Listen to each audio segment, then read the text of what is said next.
온 벽이 다 스테인글라스 같은 걸로 너무너무 하는 빛이 들어오면 뭐 죽입니다. 이런 사진도 있어요. 기가 막혀요. 천장 하나하나까지 그냥 한 게 없어요. 예, 가우디의 인생의 역작이에요. 대표적인 거라고 그러죠. 이 사진하고 한번 비교해 보세요. 이 두 아이가 제 인생의 역작이에요. 아직도 찍고 있어요. 우리나라 사람들이 사진을 이렇게 찍으면 초점이 우선 안 맞아요. 왜냐? 사람에다 초점을 맞춰야 뒤게 안 보이는 거예요. 절반 이상은 가렸어요. 자, 이 두 사진이 있을 때 여러분들은 나중에 두 개 중에 어느 걸 킵하실 거예요? 오른쪽?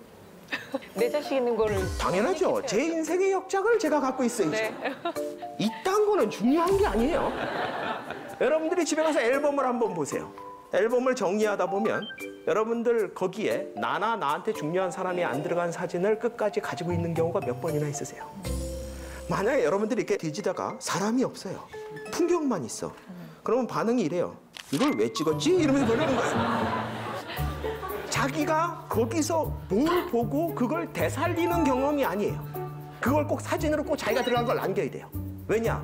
안 믿어줄까 봐, 사람들이. 그러니까 사람들이 내가 거기 있었다는 걸 인정해줘야 돼요. 그냥 배경사진만 찍어가면 인정이 안 되는 거예요. 이런 식으로 사진을 찍는 게 잘못됐다는 얘기가 아니라 이런 식으로 사진을 찍는 게 한국인의 특성이란 얘기예요. 왜 그러냐? 바로 이 주체성. 거기다 뭐가 붙였어요? 관계성 때문에. 이런 주체성이 또 하나 우리 사회를 특이하게 만드는 것 중에 하나가 뭔가 하면요, 이거예요. 제가 생각하기에는 주체성이 높은 우리나라 사람들이 제일 좋아하는 게 뭔가 하면 생각하기예요. 우리나라 사람들은 참 생각하는 거 좋아해요. 제가 일본에 있을 때요, 미치고 펄쩍 뛰는 게 뭔가 하면 같은 동네에 사는 선배가 저한테 자전거를 하나 빌려줬어요. 자전거 타고 다니면 일본은 좋다. 그러니까 편할 거다. 자전거를 갖다가 이제 제가 있는 그 교수용 아파트 자전거 주차장이 걔네는 따로 있어요. 거기다 딱 갖다 세웠더니 갑자기 경비원이 나와요. 그러더니 너 이거 등록했니요? 지금 뭔 소리냐? 그랬더니 자전거 등록해야 된다. 돈을 내고 경찰서에다 등록을 해요.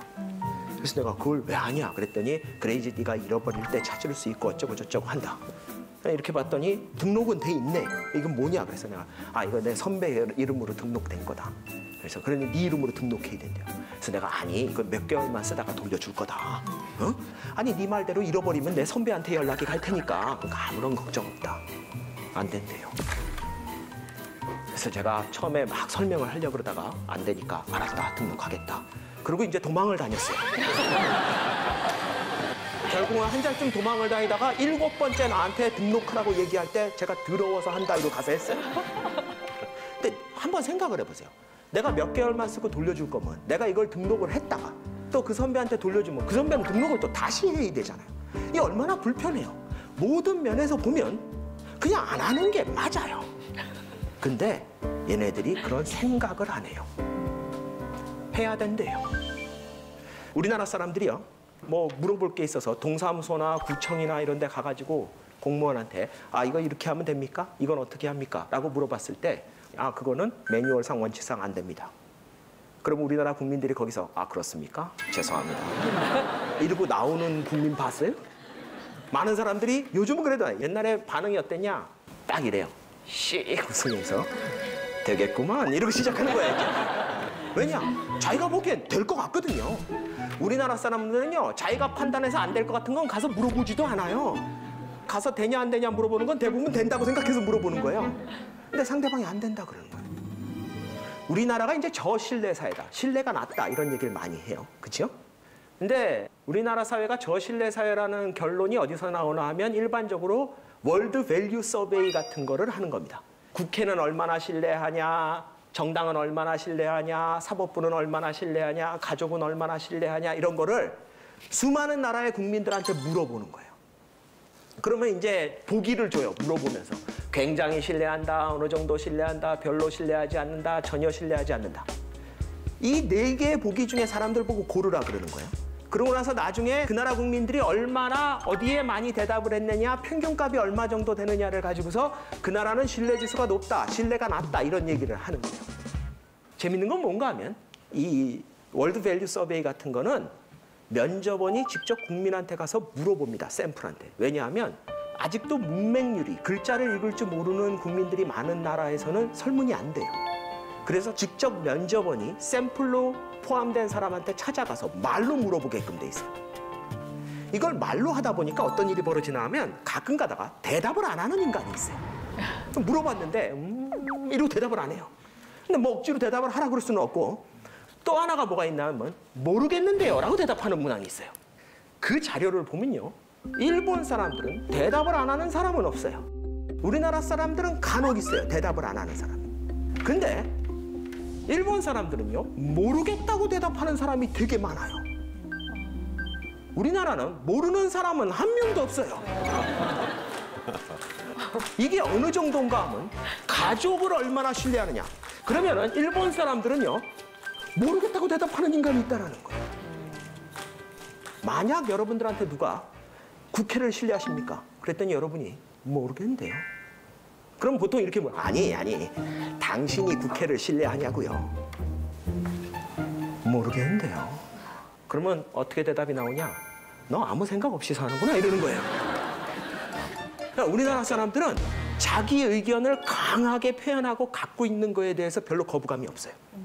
근데 일본 애들은 자기 스스로 생각하는 거를 별로 좋아하지 않습니다. 상대적으로. 전혀 아니란 얘기가 아니라. 그래서 걔네들이 실제로 표현만 안 하는 게 아니라 생각 자체도 잘 안 해요. 그러니까 저 같은 사람이 가서 이거 자전거 몇 개월만 탈 거라니까 돌려줄 거. 네가 생각해도 말이 되지 않아? 난 이런 식으로 얘기를 해요. 조금만 생각하면 해결 방법이 나오잖아. 걔네들은 등록하세요. 그거 한마디예요. 그러니까 우리나라 사람들은 참 생각을 많이 하고 좋아해요. 그걸 뭘 보면 알 수 있나 하면요. 이걸 보면 알 수 있어요. 이게 자동차 사고 사망자 비율이에요. OECD 국가입니다. 이건 이제 국민당 자동차 사고 사망자 비율 상당히 높죠. 우리나라에서 법규 준수율이 OECD 국가 중에 몇 위쯤 되는 줄 아세요? 그러니까 법을 얼마나 교통법규를 잘 지키냐. 최하위. 최하는 아니고요. 최하위권입니다. 예. 27위에서 28위 정도 나온다고 해요. 34개. 그러니까 최하위권 맞아요. 그런 자료를 보면서 외국의 학자가 저한테 이렇게 얘기를 하겠죠. 한국 사람들은 법을 우습게 하나 봐. 한국 사람들은 준법의식이 약한가 봐. 한국 사람들은 범법자가 많은가 봐. 그러면 저는 이렇게 대답을 해요. 외국의 학자가 저한테 이렇게 얘기를 하겠죠. 한국 사람들은 법을 우습게 하나 봐. 한국 사람들은 준법의식이 약한가 봐. 한국 사람들은 범법자가 많은가 봐. 그러면 저는 이렇게 대답을 해요. 뭔 소리야. 한국 사람들이 법을 얼마나 좋아하는데 날마다 법대로 하자고 그래. 그러면은 서양의 학자가 그럴 거예요. 야, 한국 사람들이 그렇게 법을 존중하고 사랑한다면 이런 데이터가 나올 수 있니? 교통법규 준수율이 이렇게 낮고 사망자가 이렇게 많은 게? 그러면 제가 설명을 해줘요. 그거는 한국 사람들이 준법의식이 약해서가 아니라 주체성이 강해서 그래. 한국 사람들은 이렇게 운전을 하고 가다가 이렇게 사거리 신호등에 이렇게 빨간불이 되면 차가 서요. 빨간불이니까 섰죠. 그럼 옆에 이렇게 중앙선이 노란 게 2개가 있잖아요. 그렇죠? 그럼 이제 서서 생각을 하기 시작해요. 유턴해도 되겠는데? 그러면서 유턴을 하는 거예요. 우리나라 사람들은요. 법을 어기겠다는 사람은 별로 없어요. 근데 자기가 보기엔 이 법이 잘못됐어. 그 생각을 해요. 김상중 씨는 운전하시죠? 네. 예, 그러면 운전하신 지 한 몇 년 되셨습니까? 한 30년 됐습니다. 30년이요. 네. 그러면 주정차를 하면 안 되는 데가 이 왜 인도 옆에 이렇게 노란 선으로 실선이 돼 있는 데는 주정차를 하면 안 된다는 거는 아마 알고 계실 거고. 네. 그죠? 나는 지금까지 운전하는 30년 동안 한 번도 거기 차를 세운 적이 없다. 이번엔 제가 예 아니오로 여쭤보죠. 없으십니까? 있으신가요? 있죠. 있지요. 저도 있습니다. 여기 계신 분들 중에 운전하시는 분 한번 손 들어보세요. 운전한다. 이분들 중에 나는 주정차 하면 안 되는 그 노란 선 있는데 단 한 번도 차를 주차한 적이 없다 하시는 분만 남겨놓고 내리세요. 여기 2분, 3분. 네. 대단하신데요. 그런 걸 보통 제가 아까 전에 말씀드렸죠. 집착이라고. 저런 분이 있어야지 돼요. 근데 우리나라는 차를 어떻게 세워요? 그냥 아무렇지도 않게 이렇게 세워요. 저기 노란 실선이 있는 데는 세우면 안 됩니다. 세우죠. 그러고 나서 다른 차들은 지나가기 힘들겠죠. 그럼 몇 대가 힘들게 지나가다가 참을성이 좀 약한 분은 짜증이 나면 창문을 내려요. 그럼 아저씨, 거기다 그렇게 차 세우시면 안 돼요. 거기 차 세우면 안 되는데 아시잖아요. 그러면 차 세운 사람이 뭐라고 대답을 하나 하면 이렇게 대답을 해요. 지나갈 수 있잖아요. 이렇게 대답을 해요. 그게 남 차 지나갈 수 없을 때만 세우지 말라는 선이에요? 우리나라 사람들이 얼마나 배려심이 많은가 하면 보통 그런 사람들이 세워놓고 내려서 확인까지 해요. 다른 차가 지나갈 수 있나 없나. 그런 일이 벌어지면 그 다음에 어떤 일이 벌어지냐? 이런 일이 벌어져요. 이제 차를 저렇게 세웁니다. 다른 차 지나가잖아요. 그렇죠? 지나가는데 아무런 문제 없어요. 보세요. 이 차는 와서 서요. 왜냐? 반대쪽에서 차가 오거든요. 그러면 반대쪽에서 차가 지나가고 나면요. 또 알아서 지나갑니다. 우리나라에서 아주 일상으로 볼 수 있는 거예요. 더 재밌는 건 아마 누가 뭐라고 그랬나 봐요. 저기서 아주머니가 튀어나옵니다. 저 운전자가. 그런데 하는 행동이 어떠신가 한번 보세요. 주변을 둘러보면서 왜?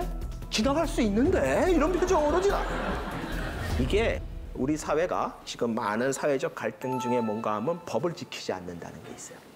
그런데 만약에 그렇게 법을 잘 지키는 국민들이 사는 사회라면 진작에 법은 모두 다 잘 지키는 사회가 됐을 겁니다. 제가 농담 삼아 이런 얘기를 합니다. 전 세계에서 우리 대한민국이 최초로 발명한 기계는 별로 몇 개 없는 것 같아요. 근데 전 세계에서 어떤 기계든지 한국에 갖고 들어오면 제일 잘 쓰는 건 우리나라가 제일 잘 씁니다. 왜냐? 매뉴얼대로 안 써요. 모든 매뉴얼은요, 일반적으로 그 기계가 할 수 있는 100% 용량에 맞춰놓지 않습니다. 대부분 안전하게 오랫동안 쓰기 위해서 용량의 한 80% 이렇게 맞춰놓는 거예요. 그러면 그걸 지키면서 쓰면 사실 그 기계가 할 수 있는 거에 80%뿐이 못 씁니다. 근데 우리나라 사람들은 뭐예요? 쓰면서 그런 될 것 같은데? 내가 보기 되겠구만 이러면서 가는 거예요. 그러면 온 국민이 다 모든 기계를 120%, 150%까지 쓰면서 삽니다. 기계만 그렇게 썼을까요? 아니요. 자기 몸도 그렇게 썼고요. 자기 마음도 그렇게 썼어요. 그러니까 온 대한민국 국민들은요. 자기의 120%, 150%를 쓰면서 살았던 거예요. 그러니까 대한민국이 전 세계에 유례가 없는 경제 발전이 일어나는 거예요. 전 세계에 유례가 없는 한 번도 없고 다른 나라가 해본 적도 없는 경제 발전이 그냥 뜨뜻미지근한 한국인들이 해낼 수 있어요? 못해요. 전 세계에 유례가 없는 일이 벌어지려면 전 세계에 유례가 없는 뭔가가 있어야 돼요. 그게 뭐예요? 바로 저 관계성과 주체성이에요. 그래서 그 주체성과 관계성이 나타나는 게 뭔가 하면은 너 내가 누군지 알아요. 너무나 쉽게 하는 거예요. 동사무소나 구청 같은 데 가서 뭐 언쟁 붙으면은 아무렇지도 않게 그래요. 한국 사람들이. 너 내가 누군지 알아? 그 사람 미치는 거 한번 보고 싶으면요. 이렇게 대답하면 돼요. 동사무소나 구청 같은 데 가서 뭐 언쟁 붙으면은 아무렇지도 않게 그래요. 한국 사람들이. 너 내가 누군지 알아? 그 사람 미치는 거 한번 보고 싶으면요. 이렇게 대답하면 돼요. 몰라. 우리나라 국민이 5천만인데 내가 누군지 알게 뭐예요? 우리나라 사람들은 이 관계성과 주체성 때문에 갑질이 생기는 거예요. 나를 인정해줘야 되는 거예요. 그 사람이 바보라서 원칙을 모르고 그런 게 아니래요. 우리 대한민국의 많은 갑질이 여러분 모두 다 해당해요. 여러분이 식당에 가면 여러분이 갑이에요. 거기서 일하는 분들은 을입니다. 힘의 불균형에서 갑질은 나올 수밖에 없는데 왜 이렇게 극단적이고 비이성적인 형태로 나오냐? 왜 가끔 나오는 거 보면 이성을 잃은 것처럼 보이냐? 그 이유가 뭐냐? 자기가 무시받았다는 느낌을 받아서 그래요. 지금 많은 세대 갈등이 있다 그러는데 세대 갈등의 원인 중에 하나는 이 주체성이에요. 왜냐? 여러분들 대한민국을 이만큼 잘 살게 만들어 놓은 기성세대, 그러니까 여기 젊으신 분들의 할아버지 세대쯤, 여기 나이 드신 분들의 부모님 세대쯤은요, 그분들은 주체성이 만땅으로 채워지신 분들이에요. 왜냐하면 그분들은요, 대한민국에서 다 처음 해봤어요. 다리도 처음 놔봤고요. 학교도 처음 만들어봤고요. 이런 세트장도 처음 만들어봤고 방송도 처음 만들어보고 뭐든지 다 처음 해본 사람들의 특징이 뭔지 아세요? 자기 마음대로 할 수 있다는 거예요. 그분들은 그러면서 뭐예요? 다 자기가 한 것 같은 거예요. 왜냐? 그때는 조직이 다 작았어요. 그때는 내 존재감을 100% 느끼면서 내 마음대로 할 수 있는 시대였어요. 지금 우리 부모님 그런 세대들 중에 대학을 나온 분들, 고등교육을 받은 분들이 얼마 되진 않지만 그분들이 그 교육을 받을 때 그분들의 부모님들은 잔소리 안 했어요. 왜냐? 그분들은 교육을 받아본 적이 없거든요. 대부분. 그래서 지금 이 대한민국의 경제 발전을 이끈 기성세대가 교육을 받을 때 그 부모님들은 하는 소리가 뭐였어요? 밥은 먹었니? 건강 챙기고 믿는다. 뭐 이런 소리 하면서 봤어요. 그러니까 자기 마음대로 한 거예요. 공부도 자기 마음대로 해보고. 근데 그렇게 해서 주체성을 만땅으로 채우신 강하신 분들이 무슨 짓을 했냐? 젊은 세대들이 판단해야 될 것까지 자기 마음대로 다 해보려고 그래요. 젊은 세대들이 공부하려고 그러면 야 그거 아니다 이거다. 저거 해보려고 그러면 그거 내가 해봤는데 안 되더라. 뭐 한다 그러면 야 그거 저 텔레비전에 야 하버드간에 나온다 야 와서 봐라. 내가 공부한다는데 그것도 내 마음대로 못하게 해요. 학원은 여길 가라 뭐 모든 걸 다 그런 식으로 우리 사회가 만들어버렸어요. 그러니까 뭐예요? 그나마 주체성이 한국 사람들은 강한데 누가 시키는 대로 하면 불만이 많아요. 이 불만을 해소하는 방법은 두 가지예요. 자빠지는 거예요. 뭐 어차피 내가 할 것도 아니고 내가 해봐야 의미 없는데 무기력해지는 거예요. 또 하나는 뭐예요? 분노하는 거예요. 지금 우리 사회가 그 갈림길에 있는 거예요. 대한민국을 이런 어떤 세계의 유례가 없는 경제 발전을 이끌었던 바로 그 원동력이 바로 우리 스스로를 불행하게 만들 수밖에 없다는 거예요. 여러분들이 주인공이 되고 싶어요. 그건 누구나 그래요. 특히 다른 사회에 비해서 한국 사람들이 더 그래요. 문제는 주인공 되기가 얼마나 힘든데요. 옛날에 200명이 모여 있을 때는 나 한 명 빠지면 200분의 1이 빠지기 때문에 다 알아요. 요새 대기업 같은데 30만 명인데 나 빠지면 압니까? 옛날에는 우리의 기성세대들은요. 자신의 존재감을 느끼고 싶지 않아도 느끼면서 살 수밖에 없었어요. 이제는 뭐예요? 여러분들은 75억 인구 중에 한 명이 돼버렸어요. 우리나라가 왜 이렇게 불행할까요? 가진 게 없어서? 가진 게 없어서 불행하다 그러면요. 솔직히 대한민국 70년 역사에서 지금이 가장 행복해야 되는 거 맞아요. 왜냐? 가진 건 더 많은 거 맞아요. 우리가 가진 것 때문에 불행해진다면 지금 아무도 불행하면 안 돼요. 상대적으로는. 평균적으로는. 가진 것 때문에 불행한 게 아니라 그 수많은 사람들한테 인정받을 일이 별로 없기 때문에 그래요. 한턱 쏠 일도 별로 없어졌고요. 내 존재감을 알아주는 사람도 별로 없고요. 그런 한국 사회에서 우리가 어떻게 살아야 되냐? 어떻게 주인공으로 살 거냐? 딱 두 가지예요. 하나는 뭐예요? 나를 인정하는 수밖에 없어요. 과거처럼 남한테 의존하고 다른 사람한테 존재감을 받는 시대가 아니에요. 여러분들이 그러려면 전 세계 75억 인구한테 존중받아야 돼. 존재감이 있어야 돼. 50년 전, 60년 전에는 미국의 제일 부자가 누군지 대한민국 국민들은 거의 몰랐어요. 대한민국 부자가 전 세계에서 제일 부자인 줄 알았어.